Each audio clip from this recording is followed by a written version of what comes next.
Hello, hello. Welcome to Visiblepreneur. Today I have got a nice one for you. This is Mike Forrest. He is a superhero and he deserves to have a cape. So, with that being said, Mike, can you tell us what is it you do and how did you get started? Wow, that's a pretty big question. So, what is it I do? Well, I'm a retired Navy Chief Petty Officer and I'm a foster parent. So, there's that. I'm Thank you for your also, service. thank, I always say thank my wife. So, if you're out there and you um, find their servicemen and want to thank them, also thank their spouse because I tell you what, we couldn't do the things that we do without their support at home. I'm also help people with finances and help them with credit repair and getting out of debt. All right, yeah, that is awesome. And again, I definitely thank you for your service for sure. And I'll definitely give a shout out and say thank you for your wife's because she was able to support you during that time. Yeah, I was gone for in Afghanistan for a year, and it wasn't easy on her with 4 kids at home. Wow, wow, that's fantastic. So, what motivated you to join the military? My grandfather, my grandfather served in World War II and was at Pearl Harbor when it was bombed, and he came to me and said, I really feel like you want to help people in life. And I really think that the Navy would give you an opportunity to do that as a corpsman, which is a medic. And I thought about that, and he said, You should join. And I was about 17. And when I turned 18, I went ahead and signed up. Wow, wow, that is excellent. And with that being said, so I know you say that you're a financial coach. So tell me, how did you get into coaching? It started out as leadership coaching. The company I was working with started out with life coaching and leadership. And so about 18 months into that, they kind of changed focus into financial development. They realized that people really needed help with their finances. And so they developed a what I call the green box program. And it really helps people work their way through their debt and get out.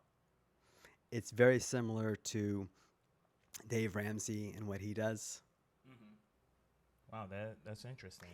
I kind of say it's Dave Ramsey meets Robert Kiyosaki because Robert Kiyosaki talks about the entrepreneurships and Dave Ramsey talks about getting out of debt. So this program talks about both things that you need and to get your finances in order. That being a W-2 employee is isn't where we're supposed to be in life. We're supposed to be able to break out of that glass ceiling that those type of jobs provide for us and really achieve what we want to achieve.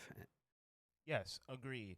And when you say getting out of the W two and stepping into the entrepreneurship, how does someone actually get in there and take that leap to do so? Like, what would you say is the process to do so? I would say, and I'm stealing this from a mentor of mine. And he told me, find something you're passionate about, find something that you love doing, and then do that. And then do it so that you can get to the point where you can then charge people for it and then get it so big that it makes more money than your W 2. Yes, right on. That is excellent. Because without passion, what do you do in life? Right. Passion is what's going to get you going. It's going to get you off that couch after you get home from work. It's going to be like, man, I really love doing what I'm doing. I mean, we start out with our passions doing it for free a lot of times because we love doing it so much. Yes, that is correct. So, what percentage of Americans would you say that are in debt, and why are they in debt? I would say a good fraction of the percentages. 80% of people are in debt, and people get in debt for various reasons. Some people consider things good debt, like a mortgage or buying a car. And while that may be considered good debt, really there is no good debt. It's like a cancer. If it's not kept in check, it will eat away at you. And a lot of times, debt is what really keeps us, um, really just keeps us from achieving what we want to achieve. You know, people a lot of times, well, I can't get this program because I owe too much money. And so paying down that debt, imagine if you had no debt. Imagine if your house was paid for, your car was paid for. You could take that money and then maybe start that business that you've been wanting to start, or that you could launch, buy more equipment for whatever it is you're doing. Yes, excellent, excellent. So, and with that being said, because I kind of want to touch on that a little bit, because we know that there are people out there that, they basically just live in debt instead of learning how to compensate for it, instead of paying themselves first. So, what would the question that I want to say is, why do you feel that paying yourself first is important? If you can't pay yourself first, how can you pay anybody else? That's the number one rule for paying yourself is you've got to be true to yourself. So you've got to pay yourself first. And what I mean by paying yourself first is savings. You've got to have some type of savings right now, and this is a percentage that I can quote. 40 to 50% of Americans don't have more than $500 in their savings account, which means that if their car was to break down on the road today, they wouldn't have enough for the deductible to get it fixed. And that's a major problem in America when you don't have that. So paying yourself first is really just putting that money into some type of savings to be used for an emergency. And emergency isn't, oh, my cable went out, or emergency isn't, oh, I want this new shiny TV. An emergency is, oh, geez, my water heater just exploded, and now I've got to call somebody in to fix it. My pipe just exploded. I got to call somebody in to fix it. Those are true emergencies. My car, because I tell you what, here's the problem. If without that, if you were driving down the road and you blew a tire and your car went sideways, you'd have to take money from somewhere. You'd have to take money from either your food, your rent, your electricity bill, or a credit card bill, or whatever, and apply that to get that car fixed. If you had an emergency savings, that's what it's. And you don't have to go crazy about it. Just put what you can into it. Now, normally we would say 10%. If you can't start with 10%, start with 5%. $10 a month, put it away, not to be touched. Yes. Use a different bank. That's what I always say. Use a different bank so that it makes it harder to go get it. Oh yes, right on. Yeah, I love that. With the two separate banks, you know, I know for some people it could be a little bit hard to keep in track of both of them, but there is a way to do it, is what you're saying. Sure, sure. You want to make sure that that money is you're keeping track of, but you want to make sure that it's going someplace where you just can't, go and get your ATM card and swipe for it. You want to be able to have to go into the bank to take the money out. I always say if you really want to get invested in saving money, have an accountability partner. Have somebody who that you got to bounce this off of to, hey, I want to go purchase this. Bounce that idea off of somebody. One good thing to have a, a spending limit. Say, okay, if more than this amount of money, I'm going to verify it with so and so. So, for example, if you were going to be my accountability partner, Isaiah, it would be okay, if I'm going to spend more than $50 on something, I'm going to check with you and make sure that it's logical to buy it. A lot of times we spend money, and people want us to spend. They market to us. They market to our emotions. And when we market to emotions because you want people to buy. You want them to feel good about it. So they capitalize on that. And when we make a purchase for ourselves, we need to not be in that emotional state. So waiting 24 hours is another good tip that we like to let people know about is, it takes the emotion out of it. Running it by somebody else and doing a sanity check and well, I really want that. Okay, well, what's that going to do for you? Is that going to help you, or is it something that you're going to um, throw down, throw away, after you use it, type of thing? Some things can be legitimate. You want to buy a new headset. Well, is it cool because I want to buy the headset, or can I put it to a purpose? Yes. Yes, I love that. Right on, right on.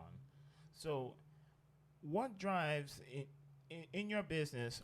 What drives you forward, as well as we better yet, what drives you forward in business, and explain how.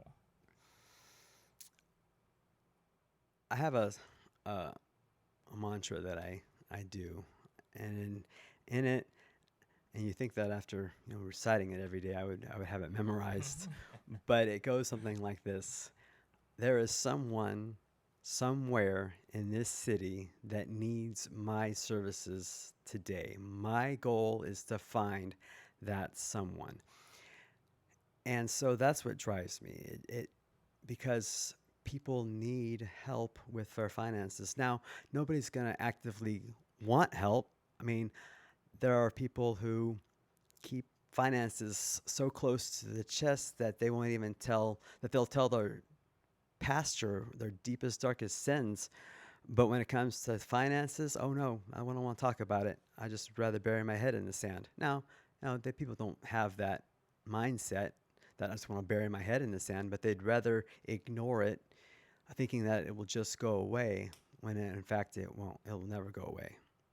Yes, right on.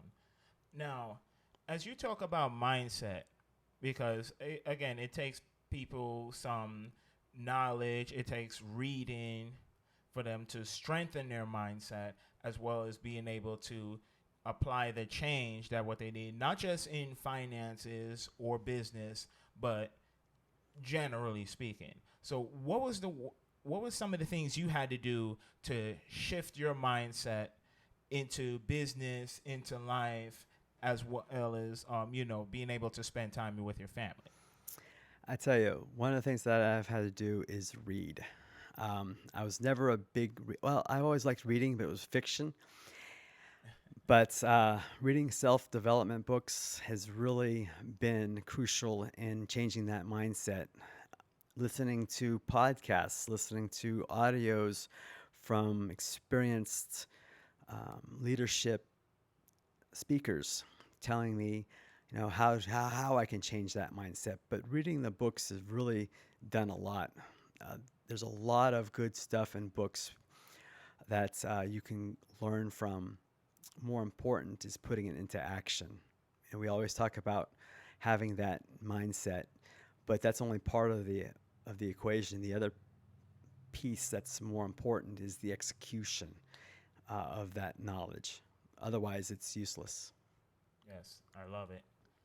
I love how you have went from being somebody that's in the military, being able to accomplish what you have today, and still be able to shift yourself into being where you are today. It's a daily challenge. Every day, I'm in a book, at least 10 pages of it. And every day, I'm listening to an audio. And a lot of that was set up through a lot of the business courses that I've gone through. Wow, yeah, that is excellent.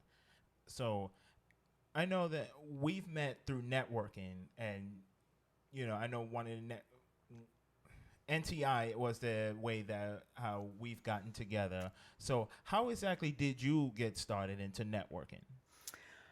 Wow, great question. I when I retired in 2016, I didn't know what to do. I knew I had a great program. I knew I had a great, and I needed to get it in people's hands. And so somebody invited me to a networking event. I believe it was Mastermind St. Louis with Brian McRae back when we were in De Pere. And I went to that event and heard the speakers, and they were all talking my language. And one of the other key facets of running a business is being around like minded individuals. You've got to Yes. surround yourself with people who talk the things that that you're talking about, and doing the things that you're doing. Um, and so I realized this is the crowd of people I want to be around. So that's what got me into networking, All was right. that Yeah. event. Yeah, I love that because I know that's what pushed me into getting into networking as well too, is being around those like-minded individuals. There's just nothing else like it.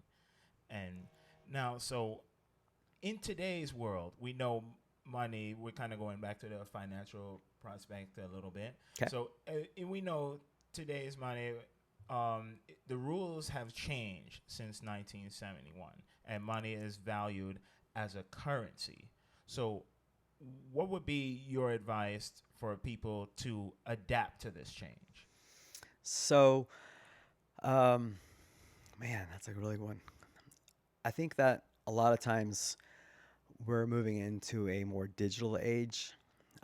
That cash, I believe cash still has a place in society. I think that for cash, for it should be used and kept for emergency purposes.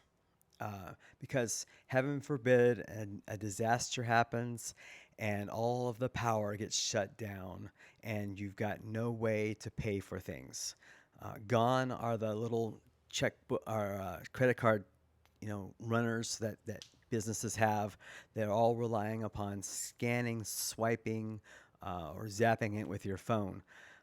And when electricity goes down and there's no more power, guess what? The only thing you're going to have left to use is cash at that time. Uh, so maybe having some cash available is good. Having some type of small denominational currency, because if you try to take a $20 bill to one of those establishments, how easily are they going to be able to break that? They may be able to, but if you keep the denomination smaller, it's easier for them to break. Yes. But I think that as we move into a digital age, I mean, already you see Apple Pay, Samsung Pay, and Android Pay, and Venmo, Cash App, all these different ways that you can pay for services electronically without even touching currency. I think that's the future of where we're moving to. Cryptocurrency is still quite popular out there and still quite manageable, and is still a viable way of making, at this point, making money. But it wasn't really intended to be a asset to be used to make money. It was meant to be a medium of exchange. That's how cryptocurrency was meant to be used. Uh, it was meant to be used outside of governmental control. No taxes if you're using digital currency, cryptocurrency. Yeah. Yeah, and I, yeah, that's really great. I love that. So, as you mentioned, the cryptocurrency, because we know that is basically is kicking off into high gear. So, explain to us exactly how does cryptocurrency work and what is its purpose of being used? Wow, that can be a whole show on itself. um, so cryptocurrency came around in the early 2000s.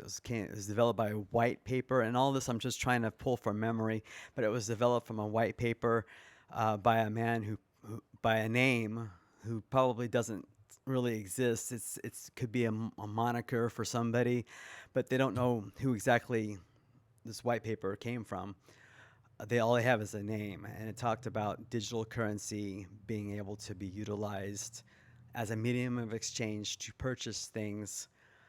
Uh, Now, the thing with money is that you have to have some type of value attached to it. What does $1 represent? Well, with inflation, as you could probably notice that your dollar today didn't doesn't buy the same thing that it bought, you know, 10 years ago. The dollar is actually the value of it's gone down, so that you need more of it than you bought. Like if I bought a piece of candy at 10 cents, that same piece of candy is probably 25 cents today. That's because of the inflation that's caused. Now, with cryptocurrency, you have no inflation. There is no, um, there is none of that. Now, I might be mistaken in that. I might have to come back and retract. um, but with cryptocurrency, the value is set. There's, um, yeah, that's what. So that was designed for. It was to be designed as a medium of exchange for um, between two parties. Okay, yeah. Yeah, that is very excellent. There's a lot of good stuff out there about cryptocurrency. Yes. Now, one of the other things I gotta ask is definitely this for sure. So, um, I'm assuming for sure that you are in the stock market. So, I'm ca- actually not. oh, you're actually not in the No, stock I'm market. not in the stock Ah, market. okay. I tend to I tend to take the idea of low risk with my money. I tend to like the idea of more of intrinsic, uh, like precious metals.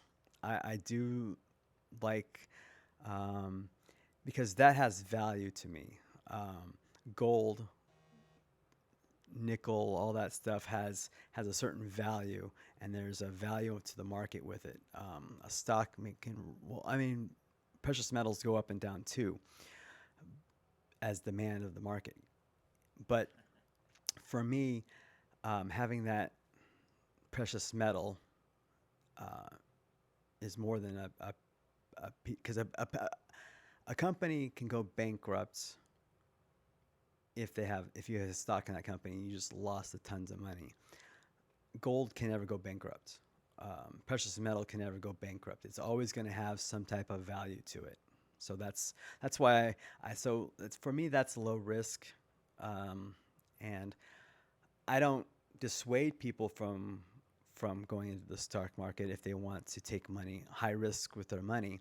There's just a lot of variables in that. I look at their age. I look at how much money they have to go into that. How much are you willing? Here's how I think about the stock market. How much are you willing to lose to invest? And if you want to go into the stock market, great, more power to you. If you're okay with the possibility of losing that, but that's the high risk you take. Yes, because as we know, it's a up and down industry. We see times where it goes up. Unfortunately, during the beginning of the pandemic, it is shot straight down, but now it's slowly but surely starting to pick up. And people always wonder, well, why does that happen? You know, a lot of it has to do with the confidence of our economy.